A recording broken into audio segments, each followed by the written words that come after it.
Hey sis, it's Lynette here, founder of MoodWellth and certified hypnotherapist. Today I wanted to talk to you about something that plagues millions of people all over the world, and that is insomnia. People have a tough time turning their mind off when they get into the bed. They're worried about to-do lists.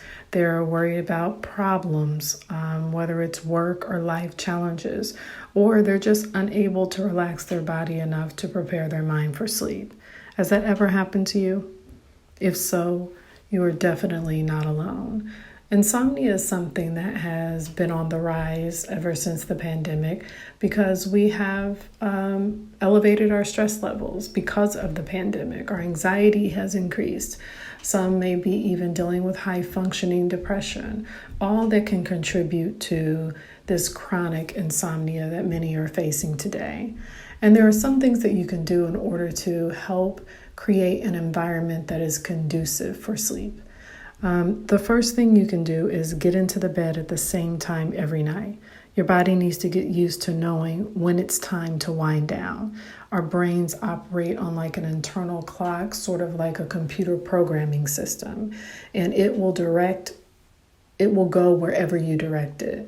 So if you get into the bed at the same time every night, your brain will start to understand, oh, okay, this is when we wind down for sleep. So getting into the bed at the same time every night and getting up at the same time every morning will help regulate your internal clock so that you're able to get some sleep. The next thing is to don't get on your iPad or computer, check emails, or do anything besides sleep and have sex in your bed. Your bed is made for sleep and sex.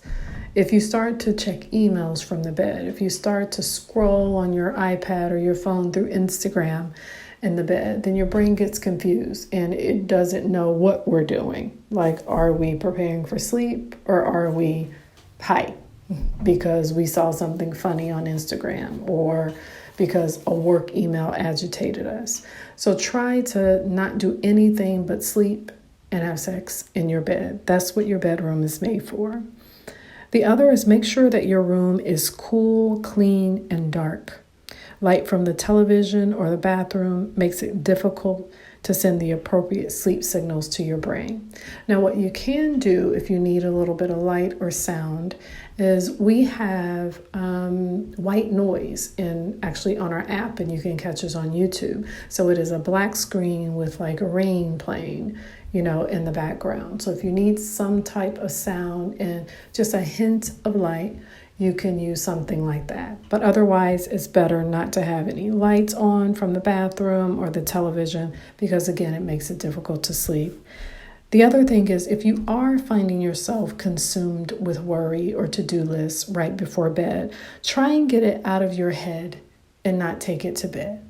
So you can get a piece of paper or a journal and write down all of your worries before bed. When you're done, you can either crumble it up and throw it away, or you can just tuck your journal away somewhere where you can't see it. Don't bring your worries into the bedroom with you because, again, the brain has a tough time discerning whether or not we're here to fix or solve a problem or whether or not we're here to wind down and go to sleep. The very last thing is this. If you cannot sleep, don't worry about it. Oftentimes when we can't sleep, we have this huge knee-jerk reaction to wish it, to force it, to demand even that we go to sleep. And that never works. Your brain just does not work that way. It's like trying to get a song out of your head. Have you ever had a song from a commercial or just a random song that got stuck in your head? And you're like, gosh, why can't I stop singing this song? And you even say, gosh, get out of my head. Stop singing this song. But every time you do, it keeps coming back and back and back. Well, sleep works the same way. You can't wish for it. You can't demand it. You can't force it. You just have to create an environment that is conducive for sleep and then wait for it. And then let whatever amount of sleep you get be good enough. Sometimes you might get 3 hours. Sometimes you might get 4. Sometimes you might get a full 8. But whatever it is, let that be good enough. Be grateful for the amount of sleep that you got so that you don't pressure yourself to sleep the next night.